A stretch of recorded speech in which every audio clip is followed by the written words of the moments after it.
Welcome to the Michael Singer podcast, presented by Sounds True, in partnership with Shanti Publications. For more information about Michael Singer's work, access to all prior episodes, and information about upcoming releases, we invite you to join us at michaelsingerpodcast.com.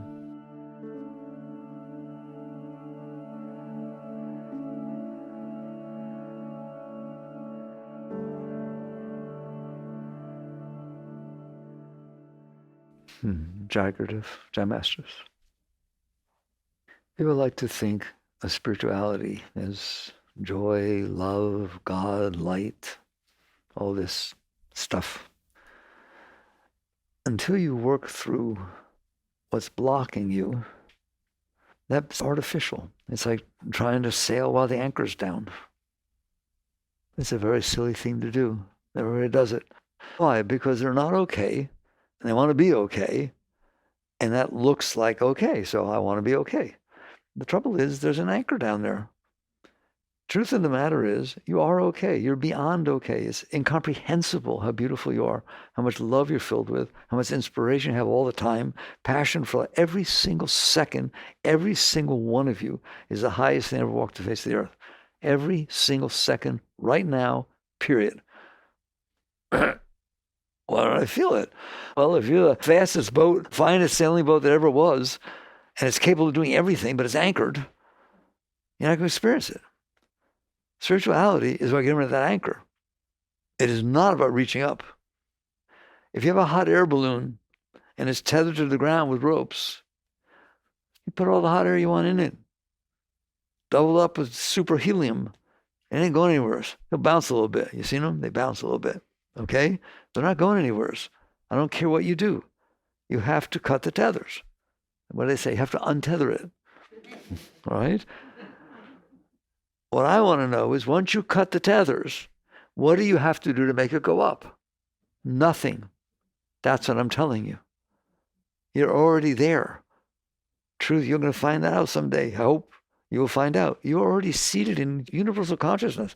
You are one with the divine. You're the creator of the universe. You, not your ego, not your body, not your mind. You in there. Why don't I feel it? Because you're looking down at the anchor. You only experience what you're looking at, don't you? You only see what you're looking at. You see what you're experiencing. Your consciousness is only conscious of what it's conscious of. Well, you're conscious of what? Your mind, your emotions, your body, and what comes in through your senses. That's what you're conscious of. Your consciousness is receiving what it's looking at. There's consciousness, and there's object of consciousness. There's light, and there's what the light is shining on. The light doesn't become what it's shining on. It illumines it. It gives it light and liveliness, et cetera, It brings out its colors, for sure. But the light doesn't become what it's looking at. You don't become what you're looking at, but it's what you're looking at. The light is only shining on one object. Your consciousness right now is only staring completely at your thoughts, your emotions, your body, and what's coming through your senses. That's it. That's why you don't feel who you are, because you're feeling what you're looking at. The light doesn't know, unless it's illumined, right? It doesn't know it's a light. If the light was conscious, it would say, I am this thing I'm shining on. I am this table. I am this vase. I am this thing, whatever it is. Because that's what I see. That's what I'm illumined, right? That's what you're doing with your mind. That's what you're doing with your heart. That's what you're doing with all these things. They say, oh, the heart is the spiritual thing. It is not. The heart is what the spirit is looking at. And if the heart is open, it's a beautiful thing. If the heart is closed, it's terrible. Okay? Consciousness is what is spiritual. The word spirit, Shakti, consciousness is the same word. It is that which is. It is conscious. It's aware. It's the only thing in the universe that's aware is awareness. And that's what God is I am that I am. I am the awareness. And I'm aware of everything. Why? Because I am aware that I created everything. That's who you are. That's where the masters go. That's what enlightenment means. Don't ever say you're enlightened. People walk around and say, oh, I'm enlightened. I meditated. Big deal. How come you're talking past tense? I had this experience. Anything. They stay there. Okay? Enlightened means you are merged with the entire universe. You are the creator of all things that ever was or ever will be. You enlightened? I thought so. So basically, you understand that you are a great being. But Mika, I'm totally depressed. No, you're not. Boy, do I get in trouble when I say that. You are not depressed. You are staring at a depressed psyche. Can it change? Can somebody make a phone call? Your heart is broken because your girlfriend or boyfriend left you. You're not eating and you're not showering and just laying in bed all the time. And you're just, oh my God, I'm so lost. You don't talk to anybody, right? And all of a sudden you get a phone call. Here's the phone call. You don't want to answer the stupid phone. I'm not talking to anybody. I'm all depressed, right? Hello, George? Says George. Hi, this is Sally. I am so sorry I left you. That was the stupidest thing I've ever done in my whole life. I never realized how much I love you till I left. I haven't thought of anything but you. And all this time, I know I hurt you. I'm so sorry. Can I come by? You're up and at 'em, baby. You're taking a shower, getting dressed. Right or wrong? I thought you were depressed. You were staring at a depressed psyche. The mind was wooing. The heart was wooing. And the body had no energy. All of a sudden, everything's up. Everything's happy. Everything's filled with joy and energy. A simple little phone call did what? It stopped you from closing yourself over your little drama. Your whole psyche was all dramatic, heart hurting, mind crazy, everything negative, never be positive again. You're thinking suicidal. All of a sudden, bam, it's over, gone. The consciousness was not depressed. It was staring at a depressed psyche. And so now it's filled with love. Has that ever happened to you? You know what? It doesn't take a phone call. You can do it with a thought. You started thinking, no, he doesn't like me, or something like that. And you say, what if he does? He said nice things. Maybe he meant them. All of a sudden, your whole mood, every single thing changes with a thought. Yes or no? So you are staring at the psyche. That's why you don't feel God. You are God staring down at creation. It doesn't look so good. Now, one thing you look at, and I want to talk about it, you have to get rid of the anchor. By the way, you do not have to get rid of the anchor. You have to stop staring at it. That's the type of an anchor that is only connected because you think it is. There's nothing holding you down but you, your thoughts, what you're doing with your mind. But it is holding you down. So you can, some people say spirituality is about getting rid of the ego, getting rid of the mind. Just meditate all the time and get rid of it and deny your body. Well, Buddha starved himself. Come on, there's a whole path of asceticism. They used to beat, Christians beat themselves with whips. You know that? They flogged themselves. Why? Because I'm not my body. I need to get rid of it. I'm not my mind. I need to shut it up and stop it. I'm not my heart. I'm not getting married. I'm not having intimate relationships. I've never done to do with anybody. I've renounced the world. Okay? Who did? Me, I. Oh, you still in there, are you? Understand that? It's not about getting rid of what you're looking at. In the end, it's about not looking at it. And it only takes a second. Enlightenment takes a second. It's like, bam, it's over. They start laughing. Because you just catch on that you don't have to look at it. You don't have to get rid of it. Why do you have to get rid of it? Does the light have to get rid of the object it's shining on to realize it's a light? Does the sun have to stop shining down onto the things it's shining on to realize, wake up, you're the sun. You never left this infinite space. You stayed out there. You're just emanating, radiating your rays onto the earth. You're not the earth. The sun is not anything it falls on, is it? It's that thing up there in the sky, in space. Same thing with you. All you need to do is to learn to stop getting distracted by your thoughts, your emotions. As I say, the heart's not the highest thing. It makes beautiful emotions. That's really nice. Compared to humans, it's very, very nice. It's just something self is looking at. Love is just something self is looking at. Consciousness is everything. So you have to learn to stop getting distracted by your thoughts. Not get rid of your thoughts. Stop distracted by your thoughts. There can be all kinds of thoughts going on. If you're not paying attention, somebody's standing over there telling you stuff. Do you have to shut them up to not listen? No. You just have to stop paying attention. It's the exact same thing inside yourself. That's the deepest of all spiritual teachings. All these paths of shut up, this, blah, blah, blah, blah. Okay, fine. You're going to find that you have to do them because you don't know how to not be distracted by yourself. So you'll go through all these things. I'm not talking against them. But understand what's said and done. If you're not distracted by your thoughts, it doesn't matter what they are. No one's paying attention to them. Who cares? If you're not distracted by your emotions, doesn't matter. Okay? How you doing today? I don't know. I haven't checked. Oh, look. He's got some pain left over when somebody said to him before. Hi, goodbye. You don't have to push it away. You don't have to do anything. You're just not distracted by it. That's what I'd like to teach you. How to not be distracted. That's not easy. Do you understand that? That is not easy. And I'm not talking about not be distracted when you're sitting in meditation. That's enough trouble that you're sitting down trying to not be distracted. Okay? I'm talking about not distracted as you walk through life. Not distracted with relationship, not distracted with your job. You're still going there. You're doing your job. You're just not being pulled down into the garbage while you're doing your life. You're doing your life, okay? Everything's happening, but you're not distracted by this junk that's going on inside your mind and your emotions and stuff. How do you get there? One way that I have found, I've been doing this for how long? Going on 55 years. It's a long time. So you learn a few things. You learn a few things about what works and what doesn't and so on, okay?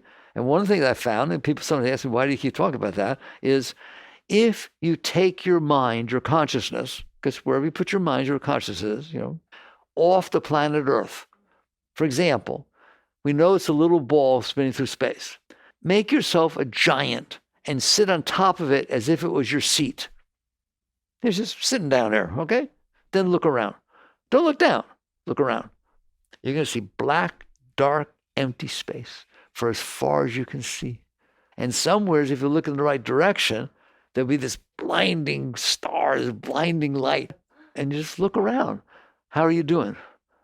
Because the answer should be fine. Why would I not be doing fine? I'm seeing a little ball spinning through empty space. Well, what if I get bored? Don't worry, you don't have to stay. You're not going to stay here very long, are you?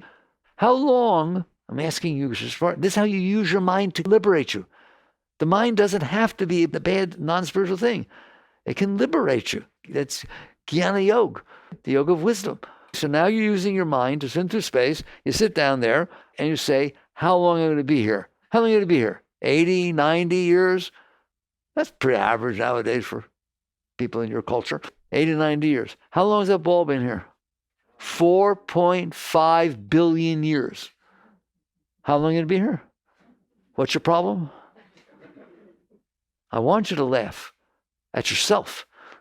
What's your problem? There is no problem, is there? What if I look down at the Earth? It's beautiful.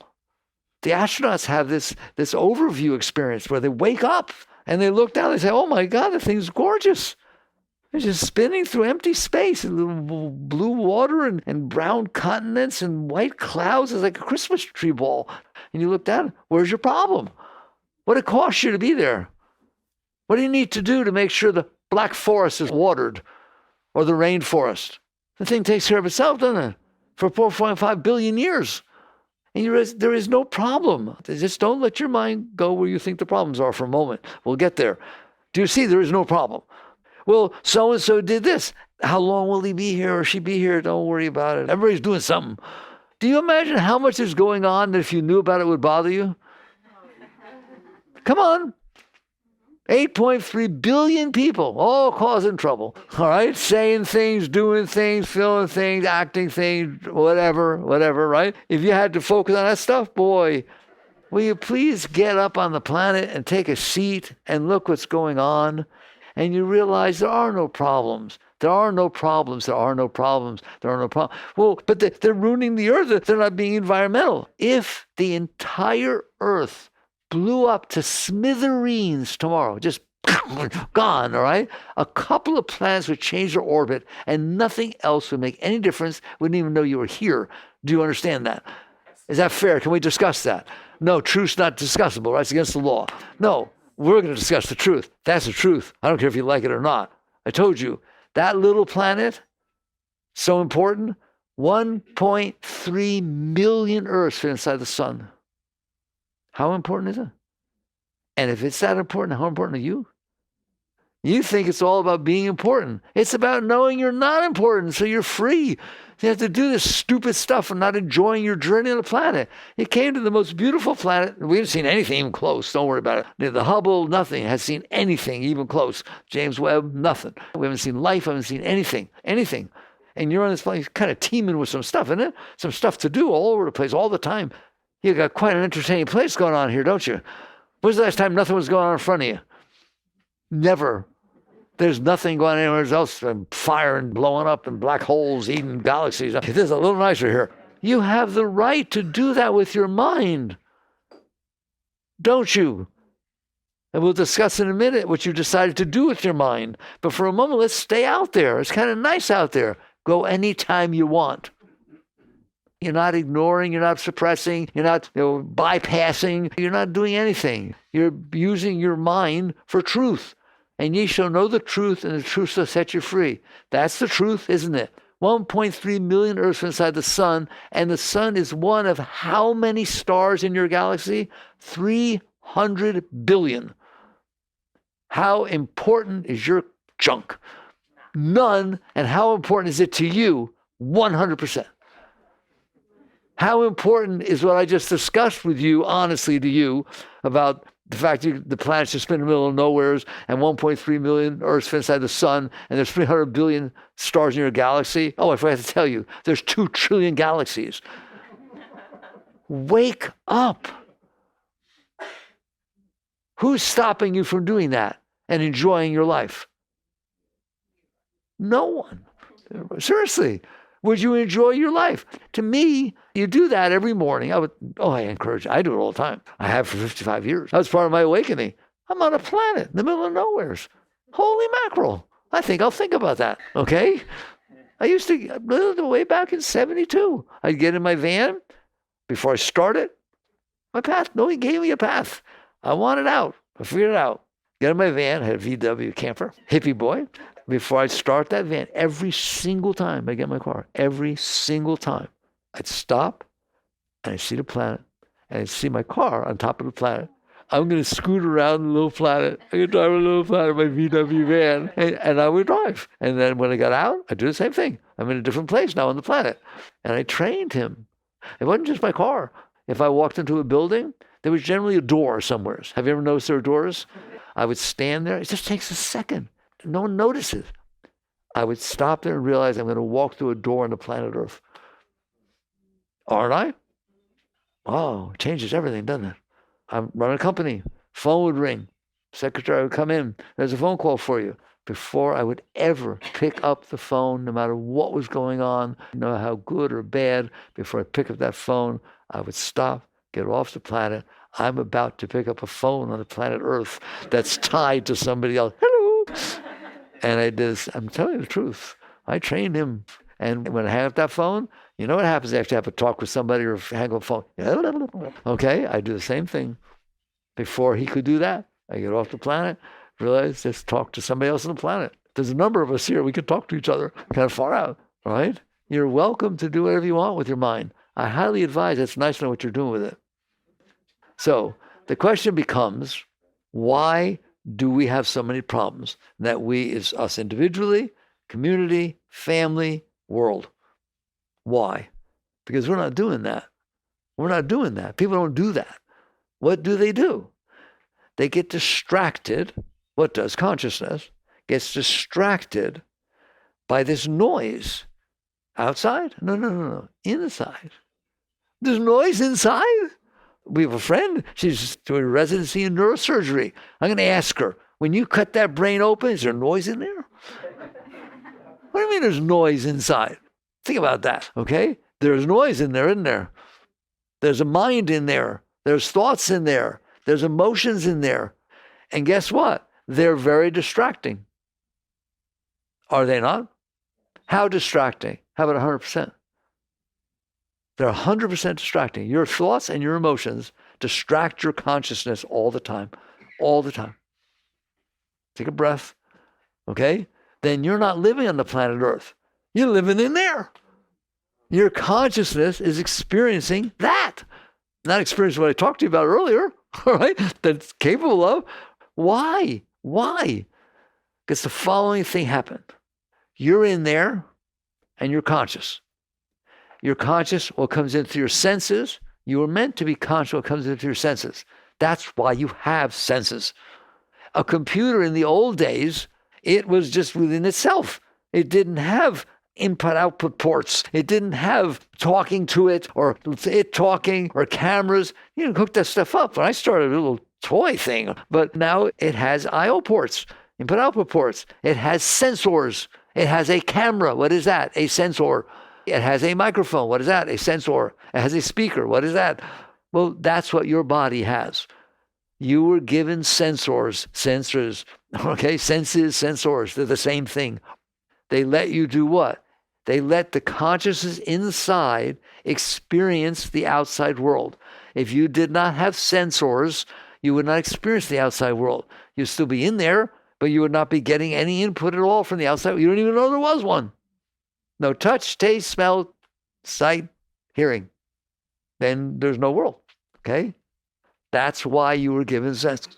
Because the purpose of creation is for the consciousness, which happens to be God, to experience his creation. You're an artist. You made a virtual, now I guess you have VR. That's good, right? You know, the Matrix. You made a VR, a tremendous world of VR. You want to get in? You want to never look at it? You want to make it and never see it? Not a chance in the world.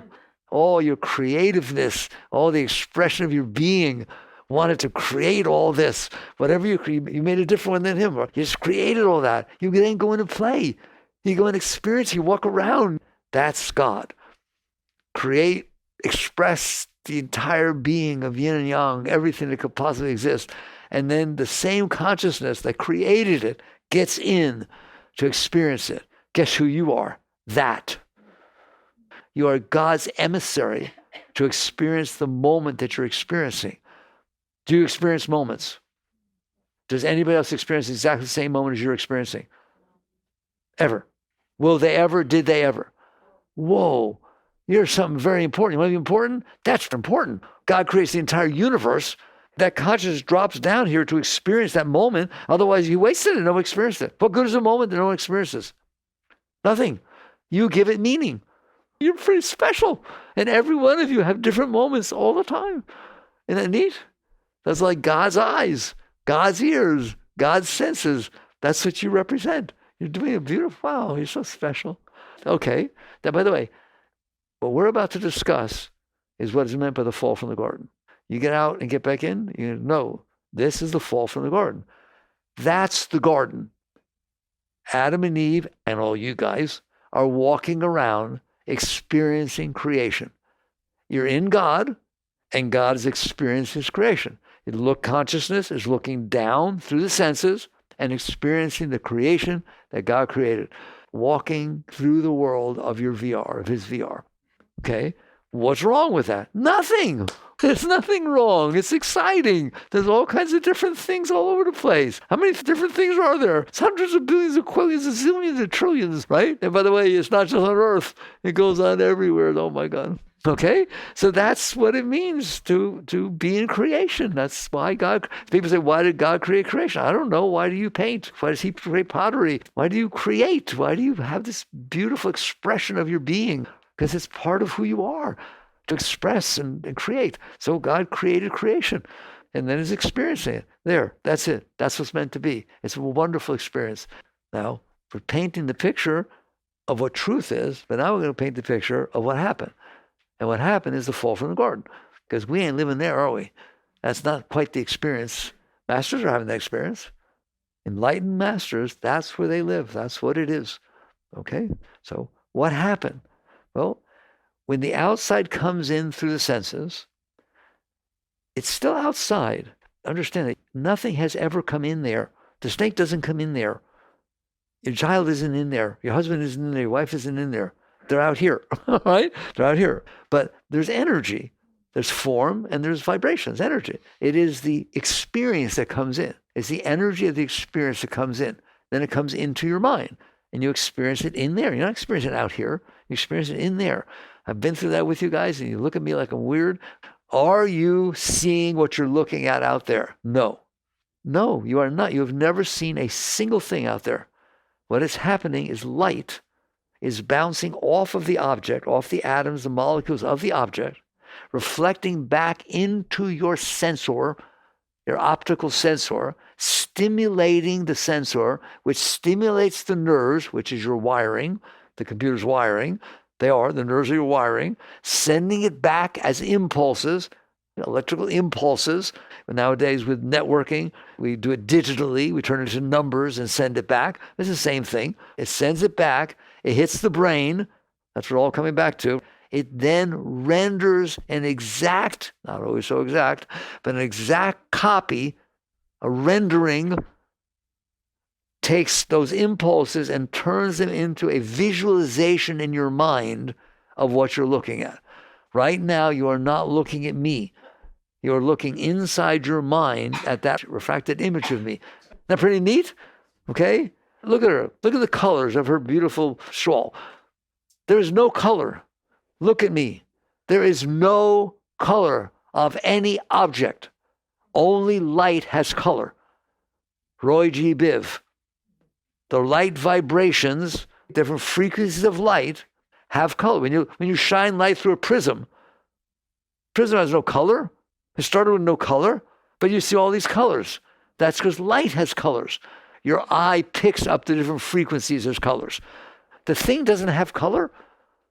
I'll prove it to you. Turn off the lights. Shine a black light. Shine an infrared.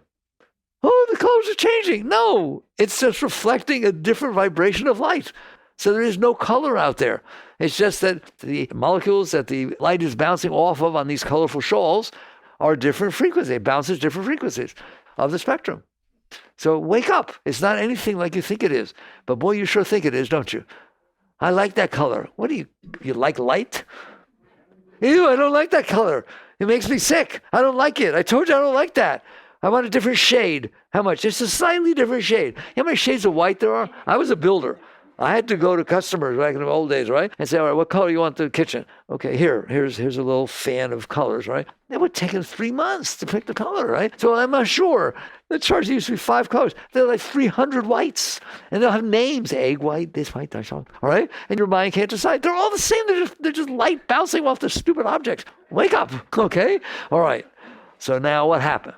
So this stuff comes in through your senses, and it feels different. One color feels different than the other. You understand? It literally feels different. I don't like what this feels like. What? A color? It comes in with a vibration.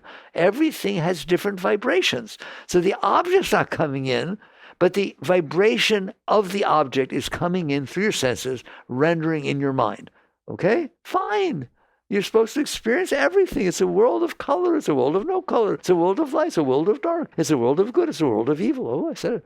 It's everything. God's everything. Therefore, it has to be everything. All right. What happened was, for some reason, I'm not going to explain the point. I don't know anything. For some reason, and all I had to do was happen once, your consciousness got a little more distracted by one thing versus another. Oh my God, look at that purple. All of a sudden, I'm not experiencing the purple. I'm staring at the purple. I'm not seeing the purple. I'm looking at the purple. You're always seeing, but now I'm looking. Why? What's the difference? I got distracted. It somehow pulled more of my consciousness to it than the other object. Okay? This is deep stuff. Okay? I don't care what they teach you in religion. This is what literally happened. How do I know? Because it's happening every moment of your life. The exact same thing. What do you mean? Go outside. There's grass. How many blades? Thousands, millions of blades of grass. There's trees. Lots and lots of trees. There's clouds. There's animals. There's all kinds of things. And then there's this rattlesnake. Are they all the same? Do they all have the same effect on your consciousness? They're all the same. They're made of the periodic table. You go down to quantum physics, they're just little wavelets in a quantum field. All of them. They're all exactly the same. Is it not true that the snake is electron, neutrons, and protons? And so is the grass, and so is the trees. And now we know there aren't even electron neutral protons. There's quarks, leptons, and bosons, and there aren't even those. There's wavelets in a quantum field. And which one do you like? Which wavelet do you like? I used to take people, I have a giant periodic table. I never took a science class in my life. All right, I'm in business school. Give me a break. And I have a periodic table that somebody gave me for a gift sitting in my study. All right? Oh my God. It's the most beautiful thing I've ever seen every time I look at it. Why? Every single thing that we know of in the universe is made out of those boxes. Fine, so there's 100 billion trillion of those and these and this. Which one do you like? I'm going to take it down to my house and I'll have you look at the table and I say, which of those boxes do you like the most? Which ones you're afraid of? Which ones are good and which ones are evil? They're just atoms. They're elements. And not even that. Now we know that there's wavelets in the quantum field. What have you done? How did you do this? I'm telling you how you did this. Not everything feels the same. Well, not everything is the same. Out there, it really is all the same. But you're going to pay more attention to that snake than you pay attention to the grass or the trees or anything like that, because it gives off some serious vibrations. Okay? All right. Those come in, and what's supposed to happen, I'm serious, and what happens in an enlightened master, they're all the same. They're just God in form. It's just all coming in, passing through. They feel different. Fine. It's good. It's neat. It's what's supposed to be. I'm supposed to experience the differentials. You want everything to be the same? No fun at all. All right? Comes in, passes through. Through what? My consciousness. My consciousness doesn't have to go down there to experience it. It's coming in. It like pours into my consciousness, like rivers into the ocean. It just pours in and makes it through. Then the next thing happens. If I focus more on one thing than another, I miss the next thing. You miss the grass, you miss the trees, you miss the clouds, you miss the weather, you miss the person talking to you because it was a snake. You only saw a snake. That's neat, you only saw a snake. You missed everything else. Bad enough, you only see what's within your senses, but you don't do that. You only see what distracts you the most. Is everything even to you? Not even close. Because more consciousness got focused on some things than others. Why? That's the original sin. That's like, it's not all God now. They're talking about duality. You have all the terms duality, all non-dual teachings, all that kind of stuff. You just made duality. There wasn't duality. There was just consciousness experiencing form, experiencing creation. But now all of a sudden, it's consciousness experiencing one part of creation more than another. I'm standing before a Monet. I like Monet. I'm standing before a beautiful Monet painting. What do I see? A painting. But if I'm an art critic, I'm looking at Monet's painting saying, oh, this stroke could have been a little bit higher. Notice it's not the... Give me a break. What did he just do? He turned the painting into duality, into multiplicity. He's looking at every little thing and how... Right? What does that do? It ruins the painting, doesn't it? It ruins your appreciation of the art. Well, that's what you've done with God. That's what you've done with creation. You've looked a little bit too close, haven't you? And that's because your consciousness got distracted, so you focused more conscious. That's the original sin, that you focus more consciousness on something versus something else. What does that do? One, it makes it last. It made a bigger impression on you than anything else did. Therefore, it stayed, and it didn't just stay. There's a reason. Oh, I can't believe we're talking about this. I'm so proud of you to listen, right? If people could be taught the level of truth, the reason it stayed is because you put consciousness on it.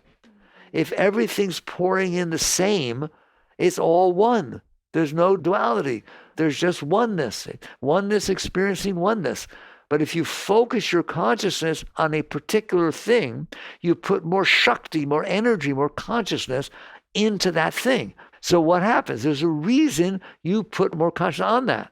It either scared you, or you either hated it, scared of it, it bothered you, you were not comfortable with it, or you were really comfortable with it.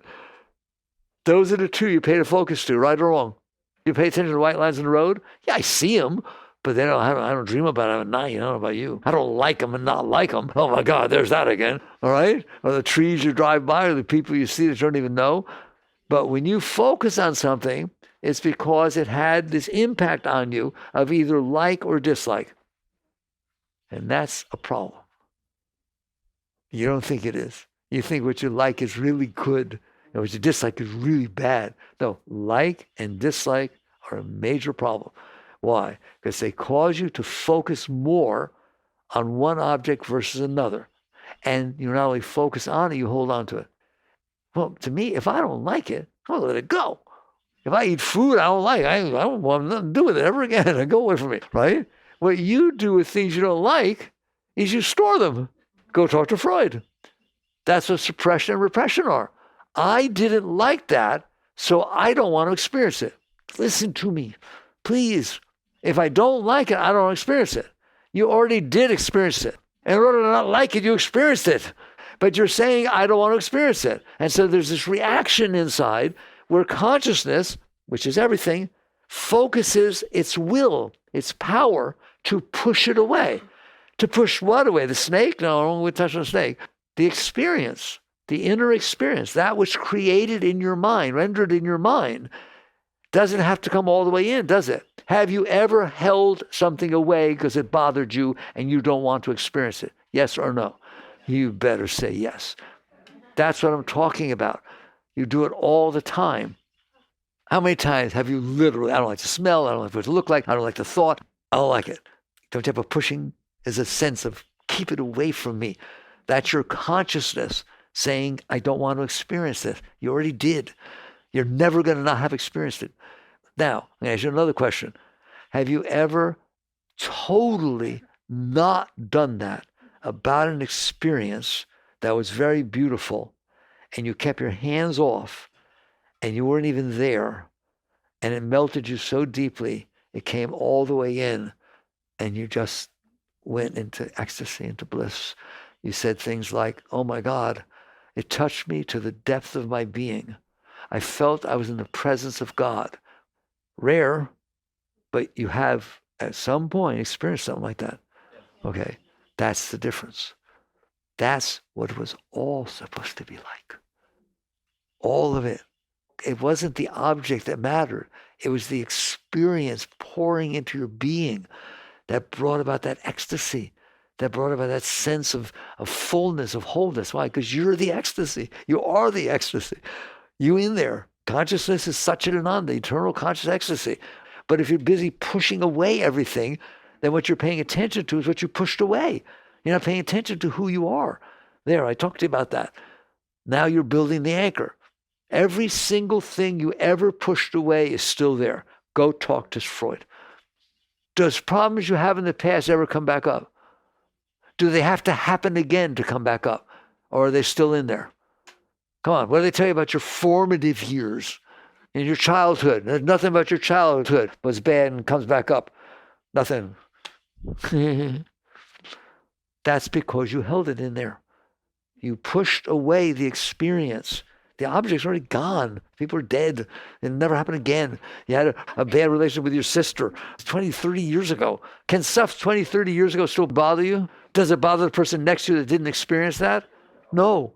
Oh, I see. So now what we have built inside of our mind is what we stored because we resisted it. And that's the truth. It's called a samskara, an impression that didn't make it through.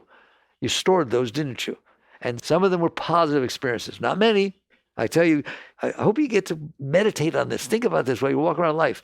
How much stuff you stored in there that even comes back up now. The slightest thing, a person, you see somebody, they look like something else, you this, you smell, anything. Ooh, all this negativity comes up.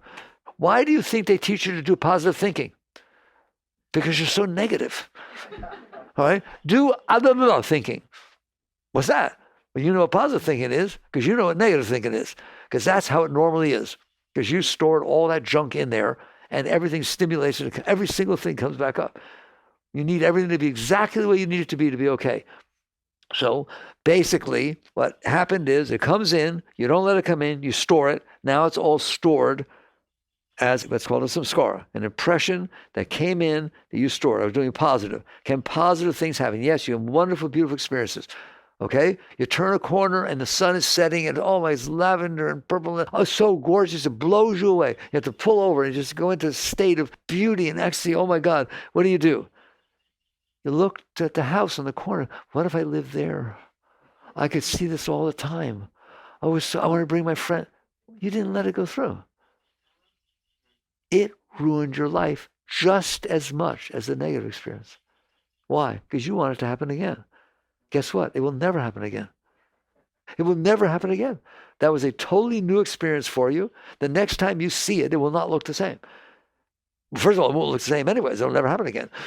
Go to a restaurant and have the most finest meal you've ever, oh my God, it blew you away. Like the music was perfect. The people were perfect. No one was smoking. The specials for the day were vegan. Oh my God, whoever heard such a thing, all right? And it was cooked. They just brought in a special chef from Europe. Oh my God, it was unbelievable. Go there, have that experience. Good. I hope you enjoyed it. It's wonderful. Go store it, and you will. And go tell your friends to come with you next time. Don't do it, because it ain't going to be the same experience. It will not be the same special, will not be the same people, will not be the same music, will not be the same waiter, will not be the same anything. Plus, you will compare everything to what you liked before. Therefore, you ruined it.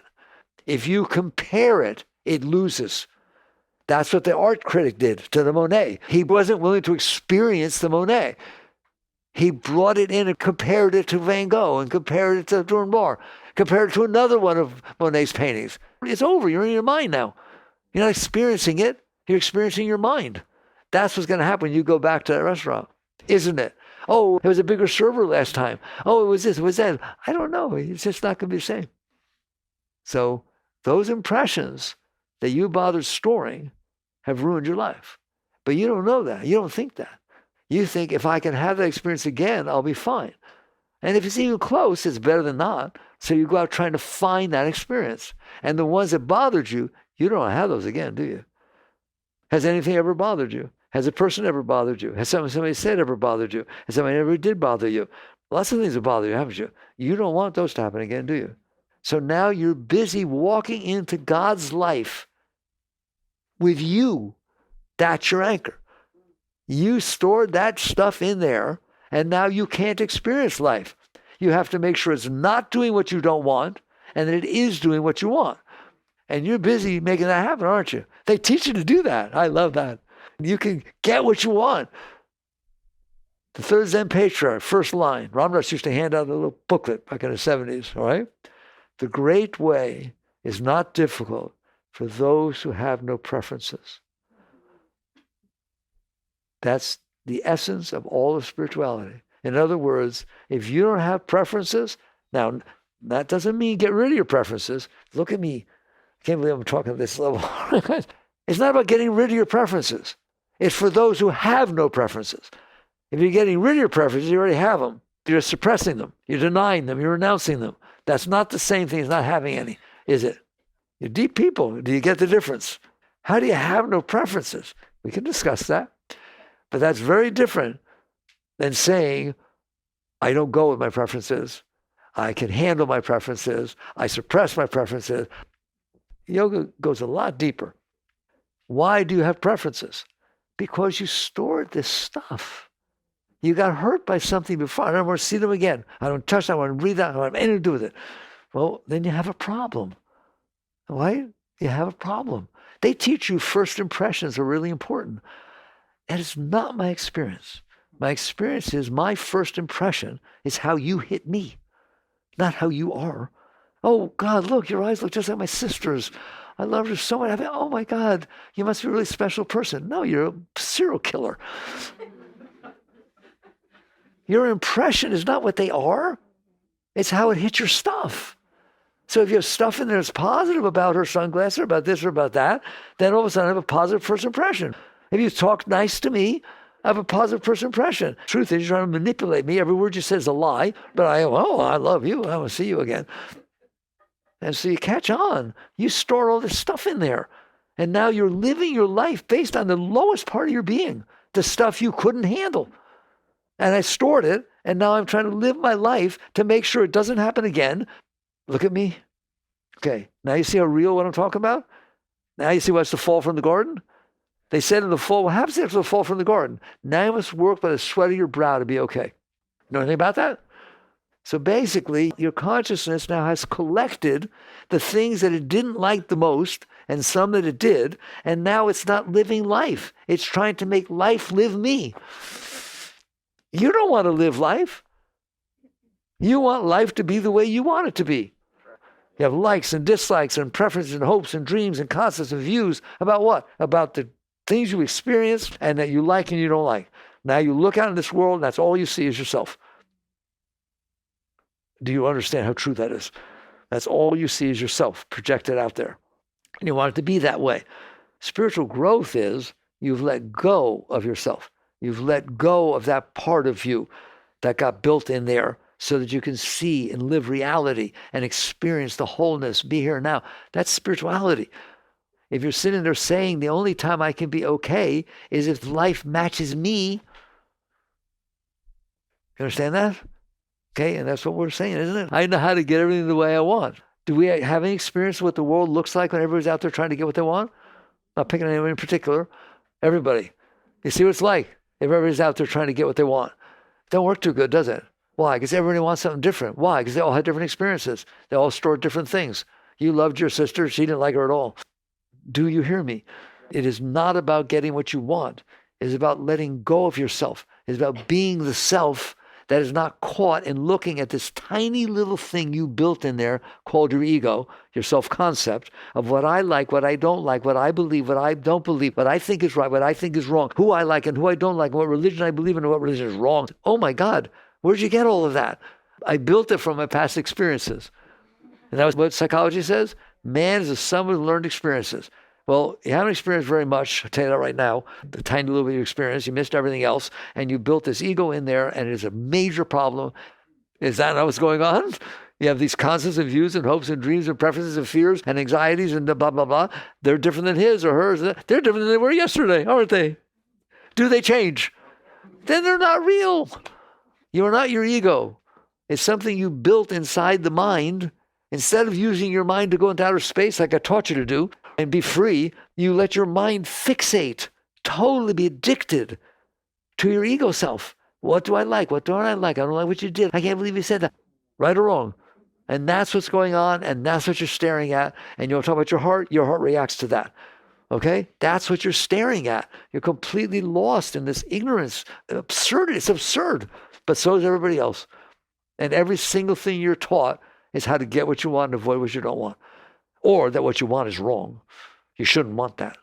Now, not only do we have preferences, there are ones we're not supposed to have. And now we've doubled down. That's Freud's ego, it's superego and it. And that's so complicated, is it? And are you it or not? You're not, but you're being it, aren't you? Okay? That is a problem. It's nothing but a problem. Your views, your opinions, your hopes, your dreams, your concepts, your views keep you from God. Okay? The great ones have let go. What did Christ say? When it's said and done, what did Christ say in order to reach the state that he's at? As I sit by the throne of my Father, so you shall sit by my throne. He said, you must die to be reborn. Who knows what that means? Well, I think we're talking about, aren't we? You must die of the personal self to not be distracted by it, so you are then reborn into the spiritual self. Naturally, just like the hot air balloon goes up by itself. Cut the tethers. Stop staring at yourself. Is that not what he taught? Ultimately, go read these teachings. They were beautiful. So basically, we've had an interesting discussion because now, more than anyone, you understand the fall from the garden. That is the fall from the garden. The fact that God consciousness, that's everything and made everything. It is everything. Therefore, there's no problem. There's just such an ananda ecstasy experiencing everything. All right?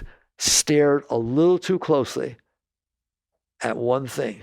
And once you separate, if you have one preference, one, it will ruin your life. One, just one. I don't want to see a snake. I saw a snake once. It was scary. I don't want to see a snake. All right? How do you feel about baby rattles? No, I don't go there. What about coiled ropes? Oh my God, no, stay away from it. How about zoos that have reptile exhibits? Are you kidding me? That's disgusting. Would you like to go live up in the Rocky Mountains? Are there rattlers? Would you like to live in Arizona? I heard they have rattlesnakes. It runs your life. So look at that. One preference. And you made it your life. Instead of God being your life. Instead of life being your life. So you now, is it easy to get rid of? No. It's not easy to get rid of the ego. Can it? Yes. How? You don't buy into everything it says. You understand you're looking at the sum of your learned experiences. There's nothing holy about your experience. I know you think they are. Do you understand? And this is the greatest gift I will ever give you, right? No one looks at things the way you do. No one. You're the center of your life. So it's a big deal to you that you have a blemish. It's a big deal to you that your car isn't as nice as somebody else's, or that your job title isn't the same as it was. It's like, oh my God, I don't want to see people. I'm embarrassed. I don't feel good I'm going to work anymore. Come on, you got one. Anybody got one? Aren't they fun? Isn't it fun having one of those? Doesn't it make your life really nice? Then get rid of it. Otherwise, it ruins your life, doesn't it? Nobody sees things the way you do. You're the center of your life. You're the center of everybody else's life. They're busy with themselves. You think they care what job you have? Or whether you drop some ketchup on your pants? You feel like, oh my God, I didn't do this and that. Then you think, well, maybe somebody saw it. I don't even want to go back to work tomorrow. It's that crazy. Nobody else cares about the ketchup on your stupid pants. But you think they do because you care about what they think about you. Which one do you care about people think about you? That's absurd. But you want to know why? They're not thinking about you. They're thinking about them. When I grew up, people wore jeans and they didn't have rips in them. If you had rips in them, you were very poor and we feel sorry for you and so on, right? And now it's a status symbol. The most ripped thing could possibly be. And I love it. It's beautiful, right? It's how they're thinking. It has nothing to do with what it is. They're projecting themselves onto you. So don't you dare waste your life caring what people think about you. They're not thinking about you. Here, do you like blonde hair? Oh, it depends. If I went out with a blonde in high school and she dumped me, right? I think they're all bimbos. If I went with a blonde and she helped me with my math and she was brilliant, I really loved her a lot, but she was older than me. Right now I love blondes. It has nothing to do with the blonde. What people think about you has nothing to do with you. It's the most important thing you could ever realize. When you have relationships with somebody, you go on a date, you want them to like you, right? What should you wear? You think that. You'd have to know that guy or gal's history to know, oh, I'll wear ripped jeans, right? You don't know that his sister was wearing ripped jeans when she died. How do you know anything? It has nothing to do with you. But you want them to like you. You better watch out because you're not going to have a very nice life. What's the right way to live? I'm letting go of myself, of this garbage. I am reaching for the stars. I'm sitting on that planet spinning through space, and I'm having a good time. And that's what I'm going to do with every moment of my life. I'll go to work. I'll have children. I'll get married, but not because I need anything. And now that you understand how ego works, you don't want to need anything from another person. They don't care about you. My children do. Wait till you see. My husband does till I get divorced. Then what? Come on. People, no, you shouldn't be this way. People care about themselves. Blush, turn away. Do you care about yourself? When you say, I love you, what are you saying to somebody? You are not saying, I love you. You're saying, I feel love in your presence, and I like it. And the moment I don't feel love in your presence, hasta luego. Isn't it terrible to talk like this? No, it's not terrible to talk like this. Otherwise, you're caught in it. So basically, you need to wake up and realize you are already okay. You don't need anything. You're whole. You're complete within yourself. You're the highest thing who walks the face of the earth. But you're looking at something that isn't, and you're buying into that. You're doing exactly what your ego said. I don't feel comfortable. I'm going to leave. I don't like what he said. I don't want to deal with him. Whatever that thing says that you built in there, you listen to as if it's God. You do have a God, ego. You literally say something happened outside that you liked. Oh my God. Thank you, God. God's pleased with me. There is a God. There is a God. Look, there is a God. Something happens outside you don't like. There's no God. Why would you do that? No God would do that. Look at you. So spirituality is about letting go of yourself, dying to be reborn. How do you do that? You're going to find out constantly in your life that things open you and close you. They hit you away. You don't necessarily act on it, but it hits you in a way and you open or close, right or wrong. Okay? Relax. What do you mean? Just what I said. Well, what do I do about the fact that I open or close? Relax. Don't let your consciousness get involved in that reaction. I should suppress it? No, that's getting involved. I should yell at it, change it. That's getting involved. I should love it. It's better, but that's getting involved. Why can't you just relax in the face of that vibration? So you learn that you don't have to focus and bring the beautiful consciousness down to any of that stuff. Just relax. It comes and goes if you relax. It's when you toy with it that it stays. And you resist it or you grab it. So you just learn. You learn, okay? So people practice. For example, the food you're eating, you really like it, right? Some people teach. I've taught it, all right? I do even do it sometimes, even now. You really like it. Leave a little bit on the plate. No. I dare you. Learn to let go. Learn to be comfortable that it isn't the way ego wants it to be. It's hot out. Learn to appreciate that's that star up there shining. You're close enough to a star to feel its heat. That's kind of exciting. You hear me? Learn to work with yourself, to free yourself, to let go, to honor and respect. If you do that, if you relax through these little things, you're going to find out you can do it with bigger things, and then bigger things. Then you're going to find out that you're okay. You who relaxed are okay. You didn't get involved with the garbage you collected in there. So it's not about getting what you want. It's about letting go of the reason you want things. You want them because you're not seated in the self. If you let go, you end up in the self. If you go out to try and get what you want, you're falling down into the garden even further. So it's about relax through yourself and then serve. Just relax and then do what you can to help what's in front of you. Okay. Work on these things. Jagrata.